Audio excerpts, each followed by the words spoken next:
Hello, everyone. This is your favorite voice of business psychology, armed with research, personal experiences, and a passion to understand the nuances of rapidly evolving workplace dynamics.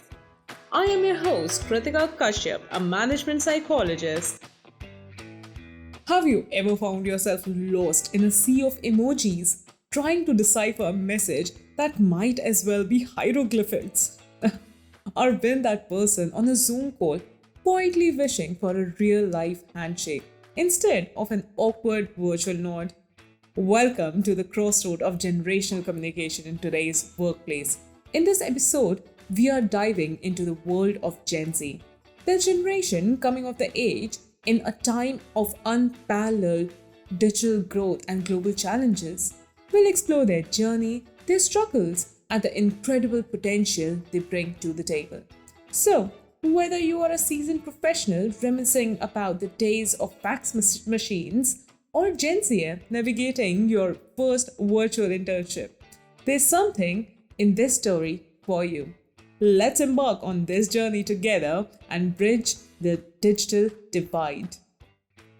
Work dynamics has shifted as Gen Z entered the workplace. I remember while I was working in my previous company, there was a young intern, Jake. He told me once that how isolated he felt during the pandemic while he was working with us. Remote internship meant he missed out on coffee breaks, chats by the water cooler, which is a huge thing in the corporate culture. Those informal moments where real connections happen.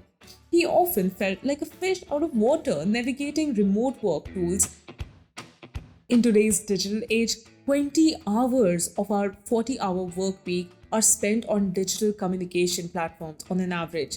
And astoundingly, it's not just the young guns using them.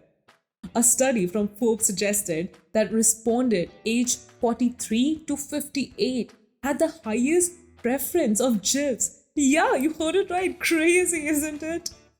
And while Gen Z, those aged 18 to 26, are more inclined towards videos.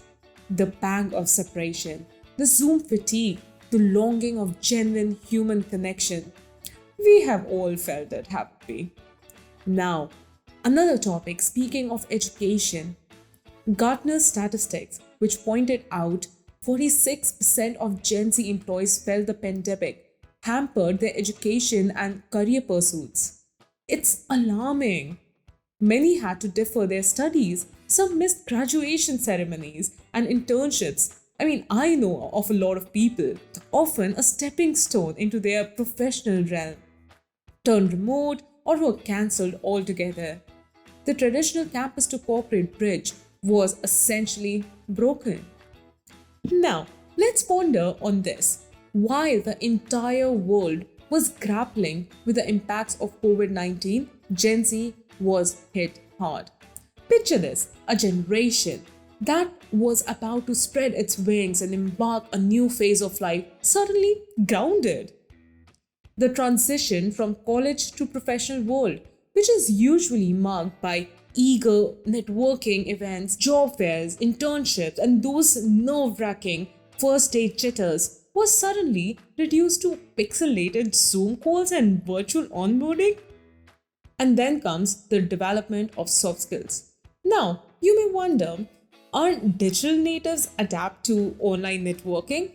Well, yes and no. While they might be champions at curating Instagram stories, TikTok videos, the nuances of professional networking, the handshake, the eye contact, reading the room, even the art of small talk, they've had limited exposure to these crucial experiences. These are the skills that are often honed in person, in those hallway chats or during coffee breaks. Now, this is on you to think that in the coming future, is it really a skill that is a requirement, that is a necessity?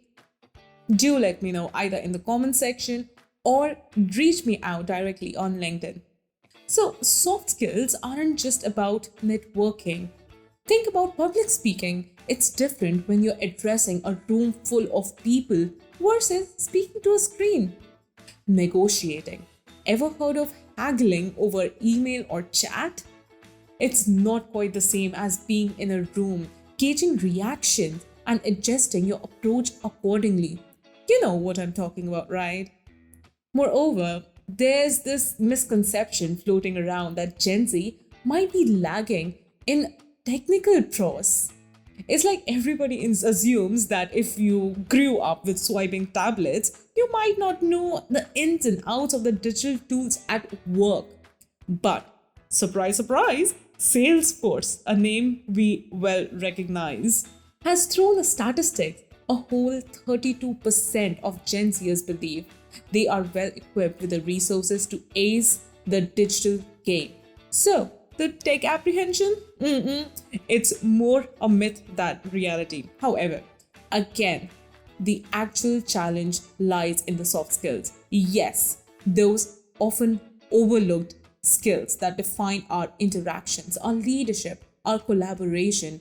And it's no wonder, specifically when the primary venue of these young professionals to interact is through screens. I recently came across insights from Emily Rescala, a seasoned career coach. She spotlighted something crucial. With the surge in remote work, networking, a cornerstone soft skill is transforming, and not necessarily in the easiest of ways for those just starting out. Networking isn't just about adding contacts on LinkedIn or sharing a virtual hello. It's about the serendipitous encounters at conferences, the unplanned coffee breaks with colleagues, the nuanced art of building genuine professional relationship. These are the straight up challenges Gen Zers entering the workplace are facing. And through them, the organizations are facing them too.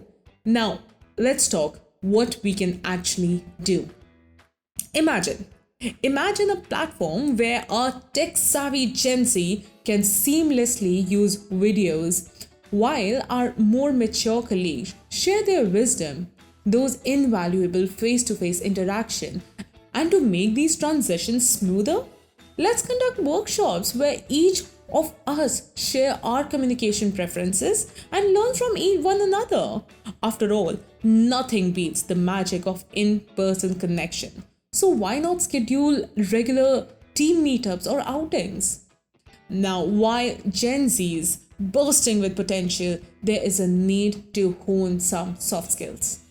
So, what if we pair our seasoned professionals with young minds in mentorship programs?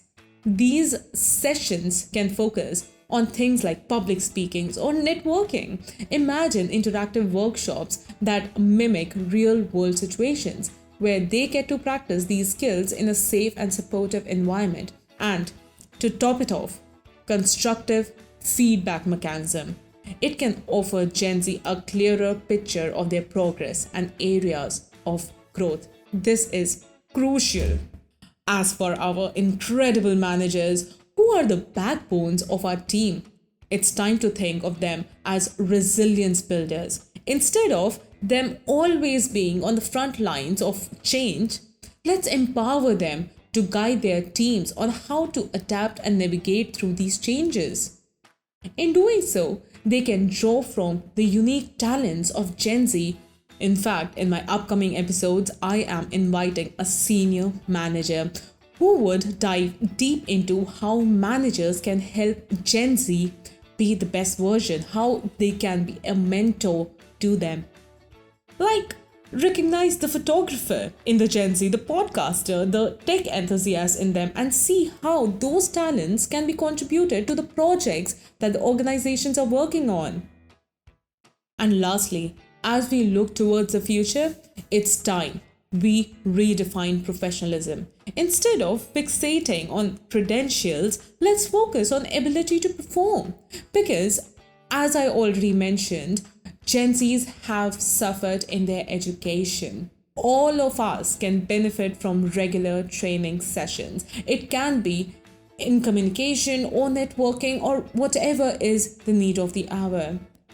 And hey, why not give our office a little makeover? Spaces that invite brainstorming, collaboration, but also offer solitude for those tasks that require deep concentration. And amidst all this, let's never forget the human touch. Let's create moments, activities, and platforms where we connect, not just as colleagues, but as a community. The feeling of belonging. After all, it's universal. So, while we often celebrate the resilience and adaptability of Gen Z, let's also acknowledge the unique hurdles they face. Their journey, like every generation's, is punctuated with challenges, but what sets them apart is their context, the world where physical and digital realities blur.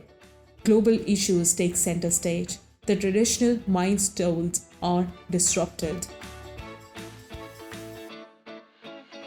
Dear listeners, I urge you, irrespective of which generation you belong to take the initiative.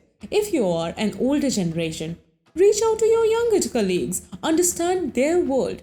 If you are from Gen Z, voice out your concerns and seek mentorship.